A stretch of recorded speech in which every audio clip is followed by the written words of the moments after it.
de traduction française. Ce que j'aurais aimé savoir sur le grand débat d'Antioche avant d'en connaître toute l'histoire. Au premier jour de l'Église, des hommes venus de Judée sont arrivés à Antioche avec une affirmation audacieuse. Si vous n'êtes pas circoncis selon la coutume de Moïse, vous ne pouvez pas être sauvés. Cela a déclenché un débat houleux. Paul et Barnabas ont passionnément combattu cet enseignement, aboutissant à une décision cruciale. Ils ont été envoyés à Jérusalem, accompagnés de quelques autres, pour consulter les apôtres et les anciens. En traversant la Phénicie et la Samarie, ils ont partagé la nouvelle de la conversion des gentils, remplissant les frères de joie. Arrivés à Jérusalem, ils ont été chaleureusement accueillis par l'Église, les apôtres et les anciens.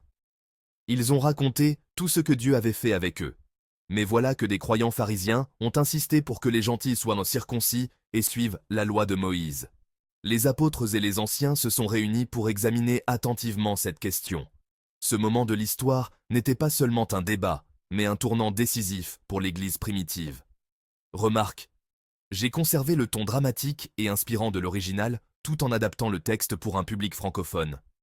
J'ai remplacé l'expression « unless you are circumcised according to Moses' custom » par une formulation plus idiomatique en français « si vous n'êtes pas circoncis selon la coutume de Moïse ».